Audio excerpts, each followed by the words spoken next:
Bonjour tout le monde, bienvenue au podcast Fibromyalgie Autrement. Super contente que vous êtes là à écouter ou regarder sur YouTube selon votre préférence.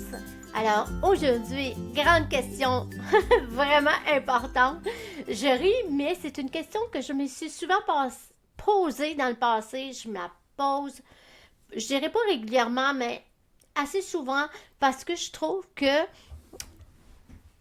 on a souvent tendance, comme personne qui souffre de douleurs chroniques ou de fibromyalgie, ou les deux, d'aller d'une pendule à l'autre. Tu sais, on est souvent en déséquilibre et mon but à moi, personnellement, c'est d'arriver à avoir une belle harmonie dans la façon que je vais parler de ma douleur chronique ou la maladie, c'est plutôt les maladies que j'ai dans ma vie.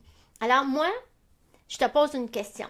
Est-ce que toi, tu trouves qu'on devrait se taire et de ne pas en parler?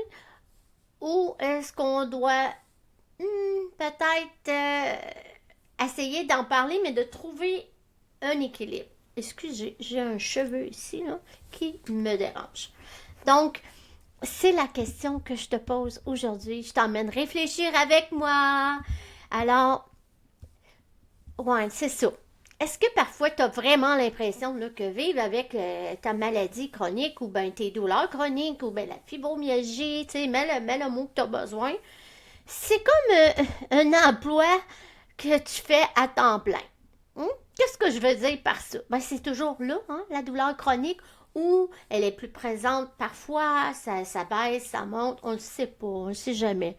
Le corps, il suit beaucoup tous les rythmes de notre vie. Donc, c'est toujours comme ça. C'est comme les montagnes russes. Ben, c'est en réalité pour beaucoup de gens, au début surtout, là, avant qu'on apprenne à mieux vivre ça puis s'adapter, à ces moments de montagne russe, ça peut être épuisant. Croyez-moi, je sais de quoi je parle et je suis certaine que si tu m'écoutes et tu vis de la douleur chronique, toi aussi tu comprends. Donc, on passe à être couché dans le lit, à avoir de la difficulté à sortir ou bouger assis, à rester comme je fige, tellement j'ai mal, ou oh, ok, ça va bien.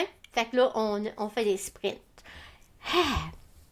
Ça passe souvent radicalement comme ça. Et moi, avec la fibromyalgie, je trouve que des fois, le matin, je peux être super en forme, puis 2 heures après, j'ai des points, j'ai des douleurs, puis je ne sais pas d'où ça vient. Donc, c'est ça. On vit avec cette réalité. Donc, on passe souvent notre temps à évaluer notre santé, comment on gère nos douleurs, comment on gère les relations. Puis en fait, là, ben, ça, c'est correct parce que c'est ce qui nous concerne. Nous, on a à gérer tout ça. Une personne qui n'a pas de douleur chronique, là, qui ne vit pas avec la fibromyalgie, elle n'a pas besoin de se poser cette question-là. Je veux dire, ça ne fait pas partie de sa vie. Mais toi et moi, généralement, on va s'évaluer sur la base de comment je me sens. Puis c'est là qu'on va décider par la suite, est-ce que j'en parle à la personne ou j'en parle pas?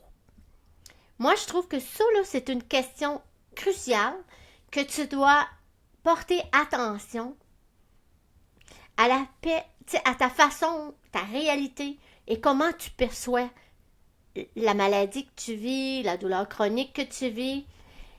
Puis, tu sais, je dis ça, mais je le sais que c'est loin d'être simple, là.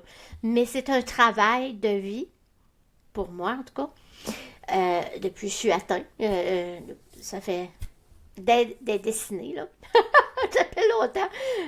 Et je suis encore là-dedans, mais c'est beaucoup plus facile pour moi d'évaluer. Est-ce que j'en parle de vraiment tous mes défis? Est-ce que j'en parle pas? Donc ça, là, c'est quelque chose qu'il faut pratiquer. Je te pose une autre question. Est-ce que c'est quelque chose que tu parles? Tes problèmes de santé, en parles-tu? Ou bien si tu gardes ça vraiment secret? C'est pour toi, puis les gens autour de toi sont même pas au courant de ce que tu vis. Ça, c'est une question qui va t'aider à vraiment être capable de trouver un équilibre de est-ce que j'en parle, est-ce que j'en parle pas, et à qui j'en parle, dans quel moment. Il y a des circonstances qui font vraiment influencer ce choix-là. Mais si déjà d'avance, pour toi, c'est important de garder un équilibre, une belle harmonie et pas toujours être à l'extrême de un ou de l'autre, il faut que tu y penses avant. Parce que sinon, tu vas y aller selon comment tu te sens et parfois, ben, c'est ça. Ça peut être lourd pour toi, puis ça peut être lourd pour les gens autour de toi. Moi, personnellement, ma position, c'est que c'est important d'informer les personnes qui sont le plus proches de toi, évidemment.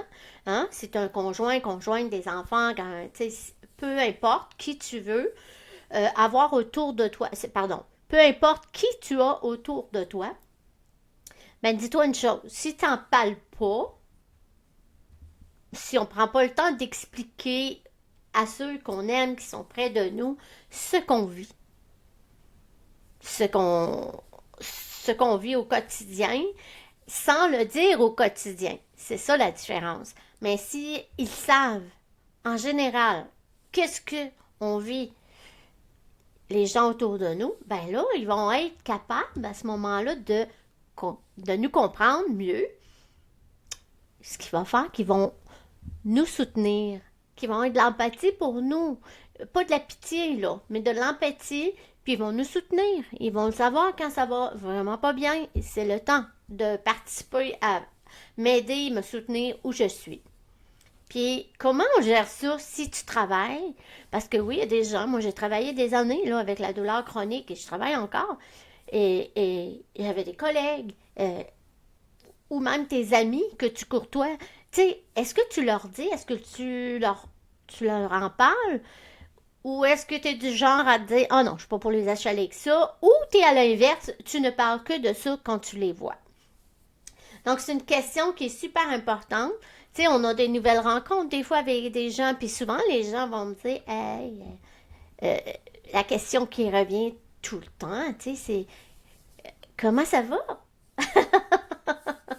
Donc, moi, quand on me pose cette question-là, je vais souvent réfléchir. Il va y avoir un petit moment de silence parce que euh, c'est une question que c'est difficile, moi, je trouve. Parce qu'à l'extérieur, les gens peuvent se dire, quand ils me regardent là, de l'extérieur, peuvent dire, ah, c'est pas, elle a l'air en forme, ce fille-là, hein, c'est super bien, elle sourit tout le temps, sa vie, elle va bien. Mais c'est pas, c'est rarement, en fait, la réalité de ma vie. Donc, il y a comme deux images quand tu me vois. Tu vois la fille qui a beaucoup d'énergie, qui... Parce que oui, je vais mieux, je gère mieux mes douleurs, mais je reste encore une fille atteinte de douleurs chroniques. Fait que, tu peux me demander comment ça va. J'ai deux choix. Alors, je choisis. D'un côté, j'ai pas envie de parler de toujours de mes douleurs, de mes problèmes de santé. Mais d'un autre côté, je me dis, il faut qu'il y ait un équilibre, un juste milieu. Et il faut pas que j'aie peur de dire à la personne devant moi qui m'a demandé comment ça va. Ben, ça va bien pour une fille qui souffre de douleurs chroniques. Aujourd'hui, j'arrive à bien gérer, puis je suis contente. Fait que, tu sais, ça peut être aussi simple que ça. Parce que sinon, tu sais, si on dit toujours ça va bien, les gens vont pas penser qu'on a besoin de soutien. Ils vont pas penser que c'est des moments difficiles pour nous puis qu'ils peuvent nous aider d'une façon ou d'une autre. Euh, mais si les gens se fient aux apparences, comme c'est souvent de la douleur chronique, c'est souvent caché, c'est pas toujours visible aux yeux, parfois oui, mais comment les gens peuvent comprendre si tu n'en parles pas du tout? Donc je pense que ça peut devenir irritant pour les gens autour de nous si on ne parle constamment, à chaque jour, à chaque fois que quelqu'un te parle, de comment c'est difficile pour toi ou que tout ce que tu as à gérer parce que tu as de la douleur chronique ou la fibro, ben là, ça peut devenir ça un irritant non seulement pour toi, mais pour les gens autour de toi. Fait que je pense, moi, que dans cette réalité-là de notre vie, c'est pas l'extrême où j'en parle pas pantoute, puis c'est pas l'extrême où j'en parle tout le temps. Parce que ici, quand je suis dans l'extrême de j'en parle tout le temps, je suis la victime. Moi, j'ai pas le goût de vivre ma vie comme victime, là. Je sais pas pour toi, c'est une question que tu dois te poser. J'ai le goût de être capable d'en parler avec un équilibre, une harmonie, puis aussi une légèreté dans le sens que j'en parle pas, dans le sens que, tu sais, comment je dirais, je vais pas mettre un fardeau sur la personne. Je veux juste qu'elle comprenne. C'est tout. Parce que, tu sais, des fois, tu peux me contacter, me parler, puis je vais être un petit peu plus irritable. Ouais, je vais être un petit peu moins patiente. Puis, tu sais, tu peux me parler, tu peux trouver, OK, Anne, elle est moins douce que d'habitude. Ben, dans ce temps-là, moi, quand je file vraiment pas, j'ai juste loin. Je veux juste m'éloigner. J'ai juste envie d'être seule. Puis ça dépend de la tolérance que j'ai cette journée-là de ma douleur. Donc, tu sais, je peux pas m'attendre que les gens, si je leur dis pas que c'est une journée difficile, qu'ils vont comprendre pourquoi je suis plus réactif ou que je suis moins disponible. Je suis pas vraiment ouverte à la discussion en ce moment. Comprenez ce que je veux dire? C'est super important.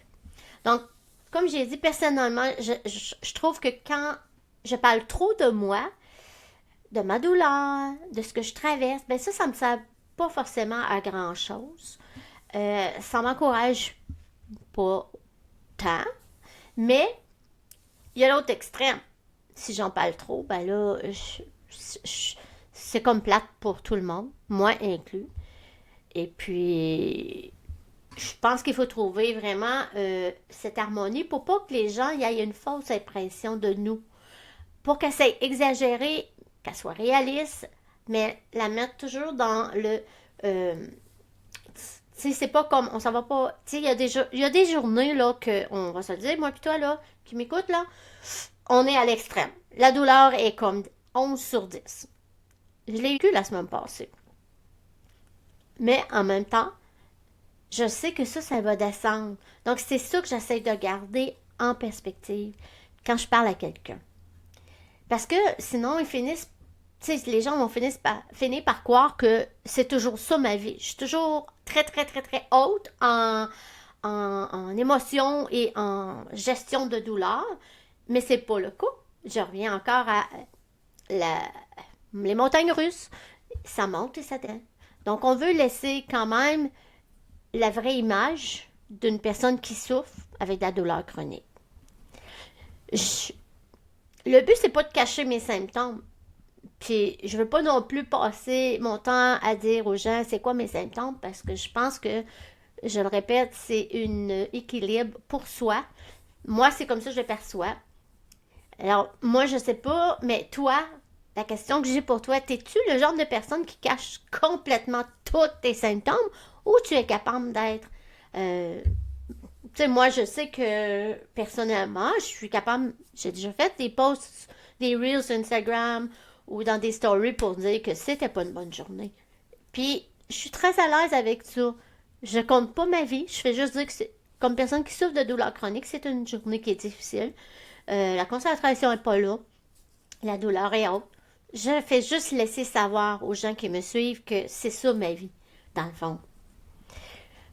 Parce que des fois, on va se le dire, on se trouve entre les deux. Puis, il faut qu'on arrive, quand je dis entre les deux, c'est qu'on veut le cacher parce que souvent, il y a des gens qui vont vouloir garder la face, comme on dit, puis pas être perçu comme une personne qui souffre tout le temps, ou le contraire, la personne qui veut toujours le verbaliser et savoir que, sachez que ma vie est difficile. Moi, la question pour toi, je la répète, est-ce que tu les caches tous tes symptômes ou tu es capable d'en partager? Parce que, encore une fois, quand tu partages, ben, c'est dans le fond, c'est de l'honnêteté, je trouve, avec toi-même avant tout. C'est ça qui est important, c'est que tu es honnête et que, pas que tu es malhonnête si tu les caches, mais les gens ne savent pas. Fait qu'après, tu peux pas t'attendre qu'ils vont venir te dire ah, oh, ben écoute, moi je t'envoie plein d'amour ou je prie pour toi ou je te tiens dans mes pensées, tu sais, t'es présente, puis je. Bon. Ou comment je peux t'aider, tu sais. On n'aura pas de ça si on n'en parle pas. De notre côté, si on. Tu sais, c'est. Je pense que c'est bienfaisant pour soi-même d'être capable de trouver cet équilibre. Alors, ta santé, faut pas qu'elle devienne ton seul sujet de conversation. C'est un peu ça que j'essaye de dire ici, parce que c'est pas bon pour toi, ni pour les gens qui t'entourent. Il faut créer dans notre vie, là, comme personne qui souffre avec la douleur chronique, je crois, j'ai hâte d'avoir ton opinion là-dessus, mais je crois qu'il faut créer un espace où on peut être vrai, qu'on peut connecter avec les autres, puis qu'on peut recevoir du soutien émotionnel, même physique et même pratique que j'ai besoin quand je suis dans des moments ici, à l'extrême. Sans pour autant être toujours en train d'en parler constamment. Donc, trouver un équilibre là, dans notre vie de douleur chronique ou de femmes avec fibromyalgie, ça peut être difficile. Hein? Je me pose souvent la question, comme je vous ai dit, est-ce que je le dis vraiment? Comment je me sens vraiment? Est-ce que je vais expliquer ce qui se passe dans ma vie en ce moment? C'est-tu le bon moment? Je t'invite à faire cette réflexion. Je t'invite à faire cette réflexion qui est super importante pour toutes les personnes qui vivent avec la douleur chronique, même la fibromyalgie ou les deux ensemble, parce que oui, c'est difficile dans notre vie. C'est une chose qui est là, qui est présente. Puis c'est pas si facile que ça de savoir comment on va réagir, qu'est-ce qu'on va dire. Je t'invite à apprendre, toi, pour toi. Tu sais, là, moi, je t'ai partagé, moi, mes impressions, mais je t'invite, c'est bien plus important que tu apprennes à écouter et apprendre comment évaluer ta propre situation, puis à choisir comment tu veux être ouverte, comment tu veux en parler, à qui tu veux en parler et quand tu veux t'ouvrir à cette personne-là.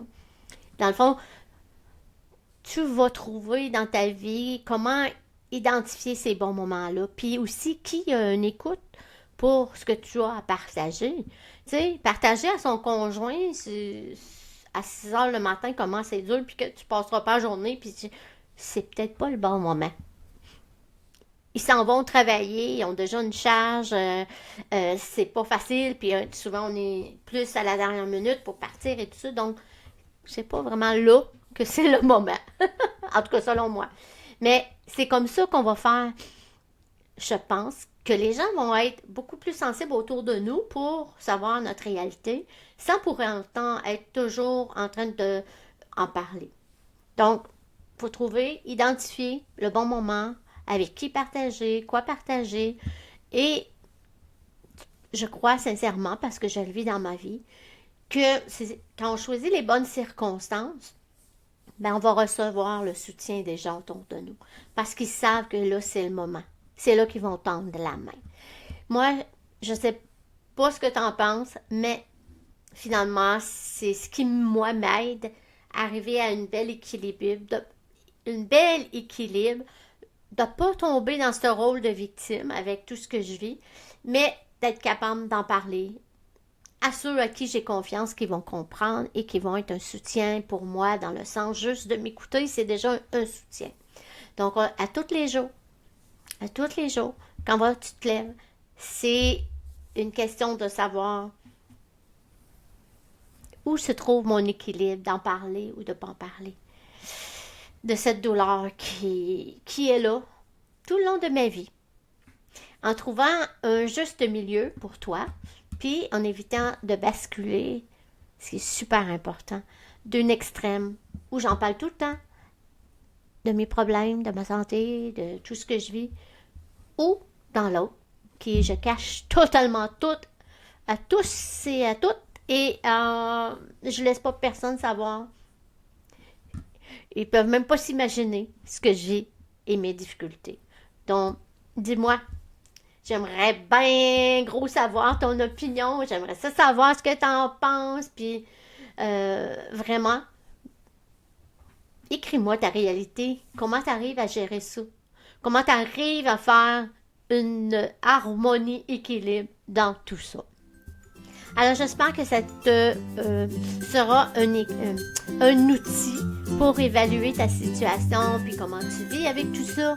Et surtout, je veux pas que ça soit pour toi quelque chose qui va être lourd, qui va être pesant, et puis qui va te donner encore plus de douleur parce que c'est comme non, laisse-moi vivre ma vie comme je veux. C'est un outil, c'est un apprentissage d'arriver à trouver cette forme qui est la mieux pour nous. Alors sur ça, merci de m'avoir écouté, puis oublie pas de me laisser ton commentaire. Je veux vraiment savoir comment tu vis cette réalité dans ta vie. Puis, merci de ton encouragement.